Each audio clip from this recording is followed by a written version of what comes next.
विरोधक निवडणूक आयोगाला सामोरं जायला तयार नाहीत, फक्त आरोप करतात। जनादेशाचा अपमान करणं बंद करा। राहुल गांधींच्या मतचोरीच्या आरोपानंतर मुख्यमंत्र्यांची प्रतिक्रिया। उद्या इंडिया आघाडीचा मोर्चा केंद्रीय निवडणूक आयोगाच्या कार्यालयावर धडकणार। राहुल गांधींच्या मत चोरीच्या दाव्यानंतर देशभरात निवडणूक आयोगाविरोधात वातावरण तापायला सुरुवात।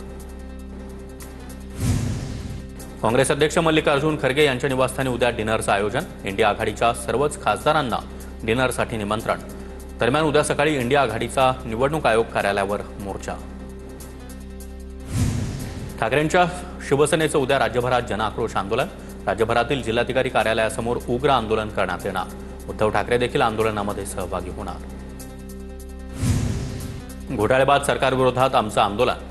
संजय राऊतांची प्रतिक्रिया। तर यांना मोर्चे काढण्याशिवाय काहीच काम उरलं नाही। पुढची 4.5 वर्ष मोर्चेच काढायचे आहेत। ठाकरेंच्या शिवसेनेच्या आंदोलनावर प्रताप सरनाईक यांची टीका। विधानसभा निवडणुकीवेळी 2 माणसं भेटली, 160 जागा निवडून आणण्याची गॅरंटी देत होते।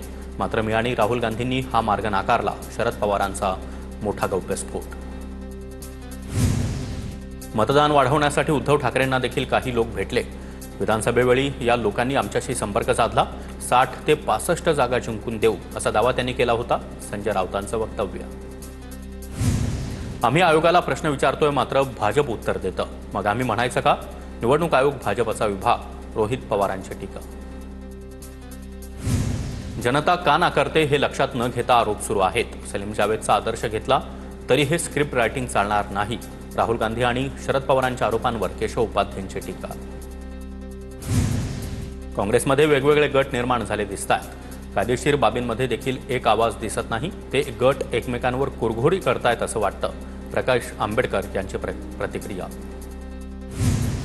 राहुल गांधी जिंकल्यावर आरोप करत नाहीत। राहुल गांधींना पराभव पचवता येत नाही। राहुल गांधींनी निवडणूक आयोगावर केलेल्या आरोपांवरून शिंदेंचा निशाणा। बिहार SRI प्रकरणी निवडणूक आयोगाकडून सुप्रीम कोर्टामध्ये प्रतिज्ञापत्र दाखल। पात्र मतदाराचं नाव यादीतून वगळलं जाणार नाही। निवडणूक आयोगाची माहिती। आगामी महापालिका निवडणुकांसाठी वंचित बहुजन आघाडीचं ठरलं। महानगरपालिका निवडणुकीमध्ये भाजप वगळता इतर पक्षांसोबत युती करणार। महापालिका निवडणुकीमध्ये इतर पक्षांसोबत तालुका पातळीवर युती होणार। वंचित बहुजन आघाडीचे अध्यक्ष प्रकाश आंबेडकर यांची माहिती। भास्कर जाधवांचं व्हॉट्सअप स्टेटस पुन्हा चर्चेत। किती बी समोर येऊ द्या, त्यांना एकटा बास। जाधव यांचा स्टेटस। ब्राह्मण सहाय्यक संघासोबत झालेल्या वादानंतर जाधव यांची प्रतिक्रिया। वरळीमधील आदर्शनगर इथल्या टाटा पॉवर स्टेशनला स्थानिकांचा विरोध। आमदार आदित्य ठाकरे यांनी स्थानिकांची भेट घेतली। टाटा पॉवर स्टेशन उभारून गार्डनची जागा हडपण्याचा डाव असल्याचा आरोप।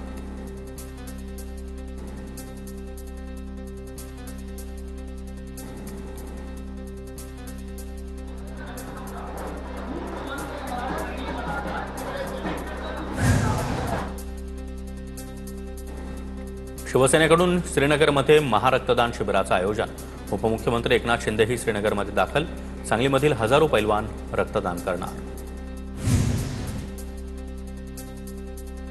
बेस्ट पतपेढीच्या निवडणुकीसाठी ठाकरे बंधूंची युती। मनसे आणि ठाकरेंच्या शिवसेनेकडून आजपासून एकत्र प्रचार। गोरेगावमध्ये सायंकाळी 5 वाजता कार्यकर्ता मेळावा। मनसे नेते संदीप देशपांडे यांनी परिधान केलेल्या टी-शर्टची सर्वत्र चर्चा। मुजोरीची भाषा करणाऱ्या अमराठी भाषिकांना अप्रत्यक्ष इशारा। बुलढाण्यामध्ये चंद्रशेखर बावनकुळे यांनी गजानन महाराजांचं दर्शन घेतलं। भाजपचे पदाधिकारी आणि कार्यकर्ते मोठ्या संख्येने उपस्थित।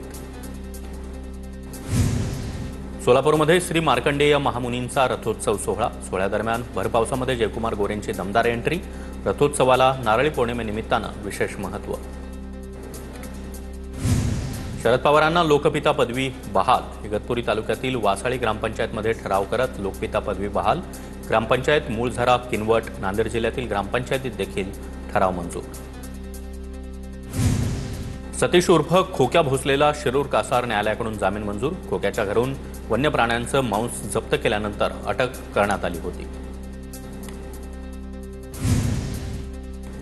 धाराशिवच्या तुळजापूर तालुक्यातील सरपंच आणि ग्रामपंचायत सदस्याचा शिवसेनेमध्ये प्रवेश। शिवसेनेचे उपनेते ज्ञानराज चौगुले यांच्या मार्गदर्शनाखाली पक्षप्रवेश। राहुल मोटेंना राष्ट्रवादीमध्ये प्रवेश करताच जिल्हाध्यक्षपद मिळण्याची शक्यता. महेंद्र धुरकुडे यांनी राजीनामा दिल्यानं राष्ट्रवादीचं जिल्हाध्यक्षपद रिक्त. महेंद्र धुरकुडेंचा अंतर्गत गटबाजीमुळे राजीनामा.